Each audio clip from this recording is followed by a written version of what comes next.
Welcome back to Immortal News. In today's edition, we mourn the loss of a renowned actor, a celebrated model turned CNN journalist, a young YouTuber, and a Nobel-winning poet, among other legends. All these sorrowful announcements came within the last 24 hours. Additionally, we'll delve into today's top trending topics in the U.S. As we pay tribute, if our dedication to love and remembrance touches your heart, we'd be honored by your support with a like on this video. Thank you. Number 9. Mark Goddard, a pioneering force in science fiction television.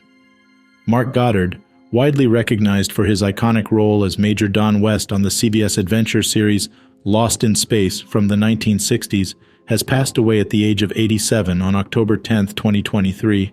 The news of his death comes from Hingham, Massachusetts, where his wife Evelyn Petzelick confirmed the sad event. Born Charles Harvey Goddard on July 24, 1936, in Lowell, Massachusetts, he started his journey in acting with dreams of becoming the next Jimmy Dean. Before his rise to fame, Goddard showed his dedication to his craft by studying at the American Academy of Dramatic Arts and even working nights at Woolworth's. Hollywood welcomed him with roles on shows like The Rifleman, and his legacy continued with memorable performances on shows such as Johnny Ringo and The Detectives.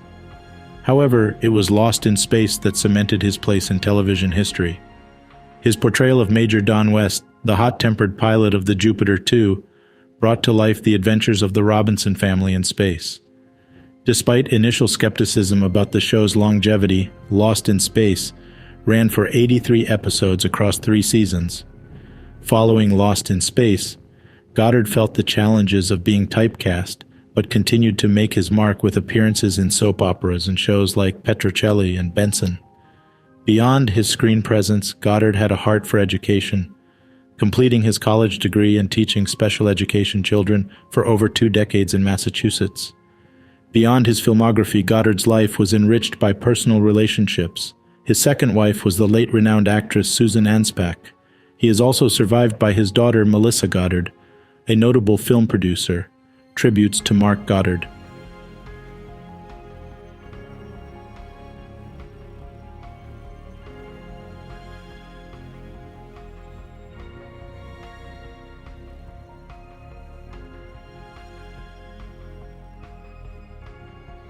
Number 8.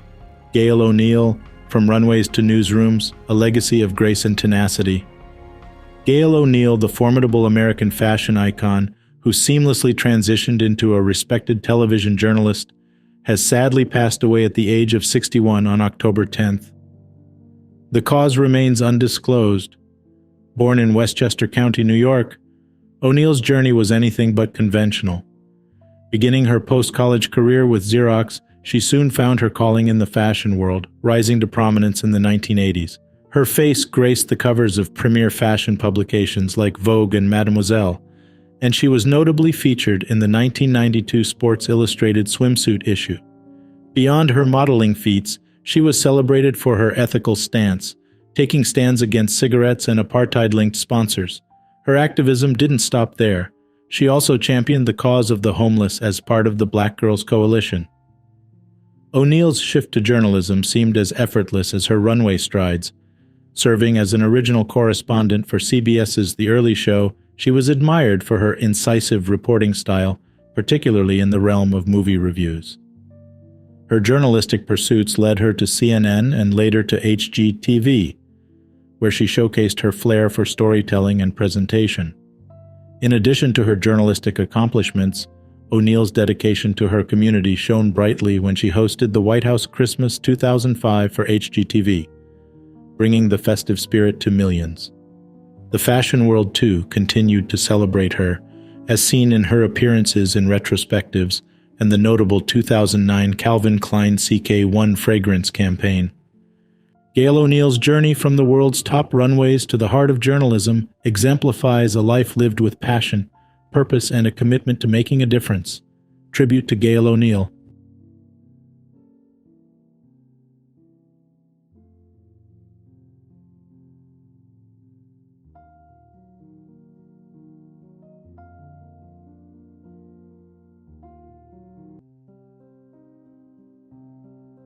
Number 7. Louise Glück, a luminous legacy in modern poetry. Louise Glück, the Nobel-winning poet whose unyielding voice and profound insight into the human psyche resonated through her terse and candid lyricism, has died at the age of 80 on October 13th. The Nobel Committee in 2020 extolled her austere beauty that elevated individual existence to a universal scale, the first American poet to be so honored since T.S. Eliot in 1948. Throughout her illustrious six-decade career, Glück, whose poems often exuded a haunting brevity, spoke to the enduring themes of trauma, love, and the human condition. Her poetic oeuvre spans over a dozen books, notable among them The Wild Iris, which fetched her the Pulitzer Prize in 1993, and Faithful and Virtuous Night, which secured the National Book Award in 2014. In addition to these accolades, Glück was recognized as the U.S. Poet Laureate from 2003 to 2004 and received the National Humanities Medal in 2015.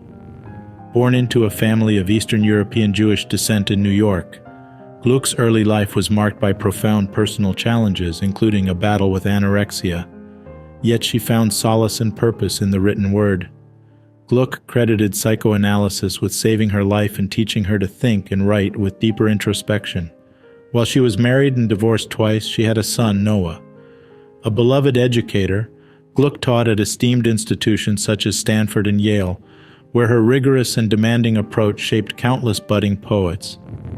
In her life and her poetry, Louise Glück epitomized resilience, transformation, and a relentless pursuit of clarity and truth, leaving behind an indelible mark on modern poetry. Tribute to Louise Glück.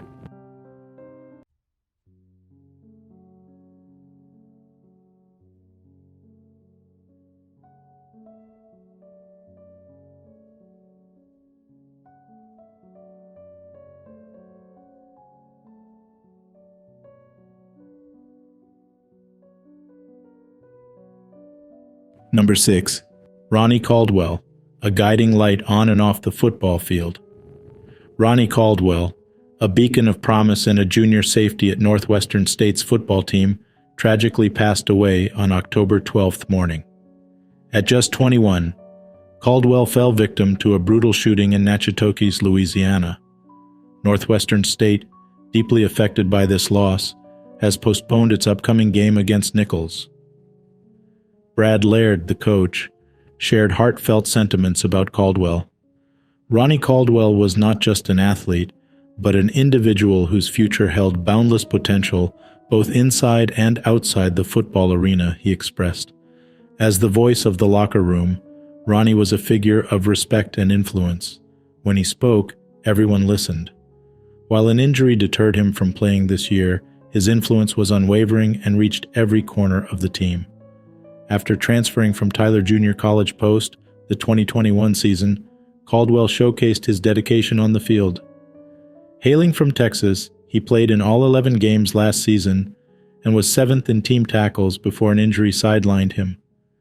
The Northwestern community is collectively mourning, reflecting on cherished moments spent with Caldwell. The aftermath of this tragic incident also casts uncertainty on Northwestern State's upcoming matches. The investigations surrounding the circumstances of the incident are ongoing, but Ronnie's legacy as a beacon of inspiration remains eternally etched in the hearts of many. Tribute to Ronnie Caldwell.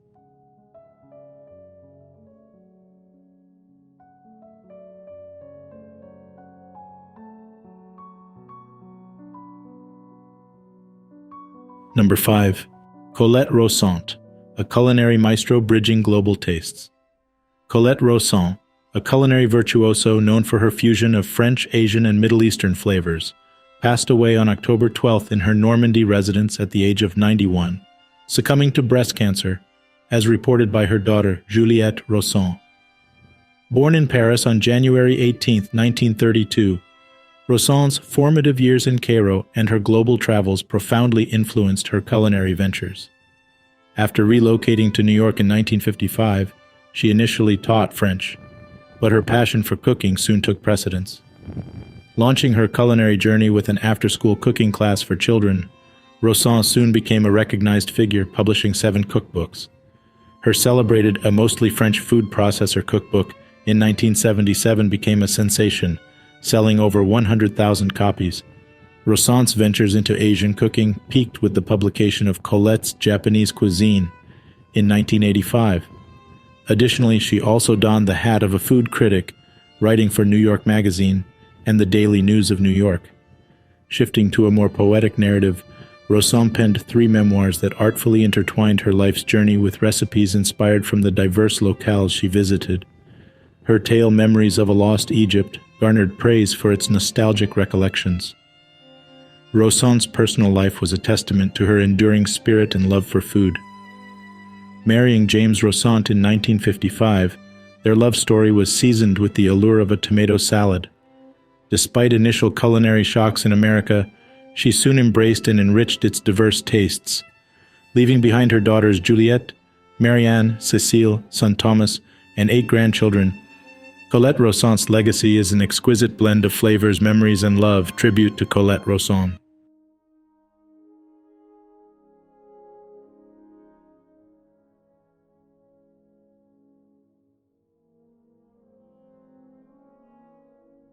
Number 4.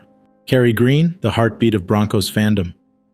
Kerry Green, widely recognized as Monster One among the Broncos' Monster Guys, passed away on October 8th. A stalwart presence at Denver home games for nearly 2 decades, Green was famous for his vibrant display of orange pom-poms that adorned his body, a tradition that began in the early 2000s. A fan since the 1960s, Green's love for the Broncos was seeded by his mother and has since grown, with family ties strengthening the bond. He introduced this unique pom-pom tradition to his son Wesley, and in recent years, his grandsons Connor and Gavin joined in, bringing 3 generations together in spirited fandom. Beyond being mere spectators, the Green family has been a staple at Empower Field at Mile High, enthusiastically engaging with fellow fans, sharing moments, and capturing memories in photos. Recollecting their beginnings, Green spoke of the overwhelming attention they received, testament to the joy and enthusiasm they brought to the stadium. His infectious passion has been a beacon, ensuring that his dedication to the Broncos will echo through future generations. His family and friends are set to honor this legacy, celebrating a man whose love for a team was surpassed only by his love for his family at an upcoming tailgate party. Tribute to Kerry Green.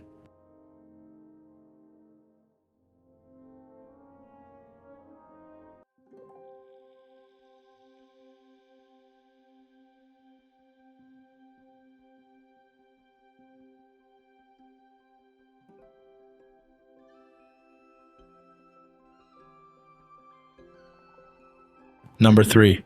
Vexed, a leading light in the Kick community and YouTube world. Vexed, a prominent figure in the Kick community with a YouTube following of 471,000, sadly passed away on October 4th. His death was brought to light by fellow Kick streamer Avram Suspendas, who delivered the somber news to the community. Vexed's remarkable content reached millions, with his 2018 documentary, Illegally Entering North Korea, being one of the most notable, amassing over 5 million views. The details surrounding Vexed's private life remained largely a mystery to his fan base, but the impact of his content was undeniable. In a recent stream, an emotional Suspendas informed followers of the loss, sharing a poignant moment when he recounted his conversation with Vexed's grieving mother. She revealed that Vexed had passed away peacefully in his sleep in Thailand. While the exact cause of his untimely death remains unconfirmed, there are speculations within the Kick community regarding potential drug use. Adding to the complexity, a screenshot shared by Paul Ice Poseidon raised further questions about the timeline of events surrounding the announcement of Vexed's passing. The loss of Vexed is undoubtedly felt deeply within the Kick community and the broader YouTube world. His legacy will be remembered through the impactful content he created and the memories he shared with his ardent followers. Tribute to Vexed.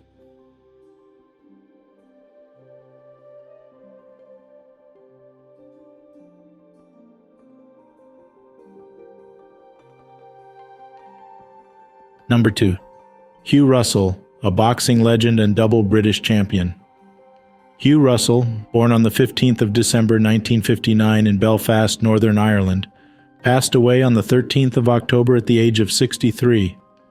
Renowned in the boxing world under the nickname Little Red, Russell's career spanned from 1981 to 1985, distinguishing him as a force to be reckoned with in the ring.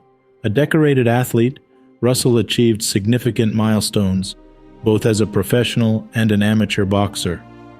He proudly held the British bantamweight title in 1983 and the British flyweight title from 1984 to 1985.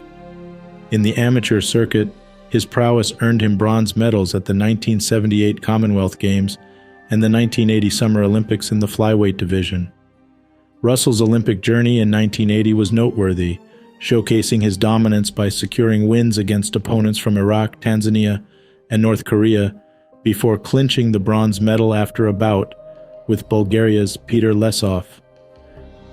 As a professional, he made history by becoming the first boxer to win British titles in both bantamweight and flyweight divisions, in that sequence.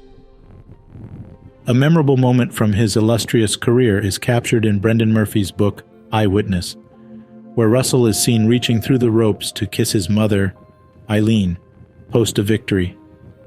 Known for his determination and sportsmanship, Russell's retirement in 1985 marked the end of a champion's era as the undefeated British flyweight champion and the proud holder of the Lonsdale belt. His contributions to the sport will be remembered and celebrated by fans and fellow athletes alike. Tribute to Hugh Russell.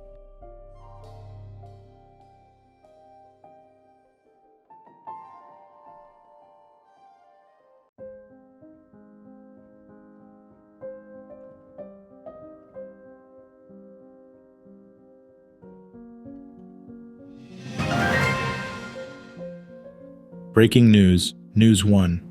A moment of levity amidst adversity was captured as Chris Evans, best known as Captain America, reacted to Jeremy Renner's grievous injury with a blend of humor and warmth. Renner, celebrated for his role as Hawkeye in the Marvel Cinematic Universe, endured a near-fatal accident, sustaining over 30 broken bones and subsequently undergoing multiple surgeries. The camaraderie off-screen among the MCU actors is well known, often mirroring the unity seen on screen. Displaying a strong sense of brotherhood, Evans inquired not just about Renner, but also jestingly asked about the condition of his snowcat. Renner, with an unwavering spirit, shared glimpses of his recovery journey on social media. He posted a poignant message alongside a picture of a morning workout session, reflecting on the tragic incident that refocused his New Year resolutions towards uniting actionable love. The exchange between the two stars, including Evans's playful comment, "That's one tough MFer, has anyone even checked on the snowcat?" demonstrates the supportive and tight-knit friendship of the MCU team, bringing light to Renner's difficult recovery period and offering fans a glimpse of real-life superhero resilience and unity. News 2. This Saturday, a notable celestial event will unfold over the U.S., Central, and South America. An annular solar eclipse, commonly referred to as the Ring of Fire. Millions across these regions are set to witness the phenomenon, with specific cities located within the path of annularity having the prime vantage point to observe the moon perfectly eclipsing the sun, leaving only its radiant rim visible. For those not situated in these optimal locations, a live stream will be provided to ensure comprehensive coverage of the event. It's imperative for viewers to prioritize safety by using international standard-compliant eclipse glasses. Conventional sunglasses will not provide adequate protection. For those without specialized glasses, an alternative method involves using an index card to project the sun's image for indirect viewing. As the nation prepares to experience this astronomical marvel, safety remains paramount. News 3. To commemorate the 40th anniversary of the original Dragon Ball manga, Toei Animation is launching a new anime, Dragon Ball Daima, next year. Heavily involving series creator Akira Toriyama, the series will feature younger versions of known characters, but will tell an entirely new story, not just a reanimation of the first anime. Toriyama's deep involvement addresses past challenges faced in the manga and anime adaptations concerning the action sequences of young Goku. Given the recent success of Dragon Ball Super and other related movies, expectations are high for Dragon Ball Daima, to be a standout addition to the franchise. Number 1. Hubert Reeves, a luminous legacy in astrophysics and environmental advocacy. Hubert Reeves, the esteemed Canadian-French astrophysicist and passionate advocate for our planet, has ascended to the stars at the age of 91. His departure was confirmed by his son, Benoit Reeves, on October 13th. Born in Montreal on July 13, 1932, Reeves's early fascination with the cosmos manifested during nightly family observations of the constellations over Quebec. This initial curiosity led him on a stellar academic journey, culminating in a doctorate from Cornell University. His expertise found a home with NASA in the early 1960s, where he served as a scientific advisor. The educational realm beckoned, and he went on to teach at the University of Belgium, later holding esteemed positions at France's National Center for Scientific Research and its Atomic Energy Commission. Beyond his academic contributions, Reeves sought to bring the mysteries of space to the masses. He authored books, crafted films, and produced documentaries, all woven around the profound question of the universe's purpose. However, Reeves's dedication to understanding the universe was matched by his commitment to preserving Earth. An outspoken environmental campaigner, he believed in daily actions and implored governments to prevent the planet's decline. His poignant assertion that ecology is not just one big problem, but millions of little problems, speaks to his belief in collective responsibility. A father of 4 and a doting grandfather of 8, Reeves' life is a testament to the intersection of science, advocacy, and heart. Tribute to Hubert Reeves.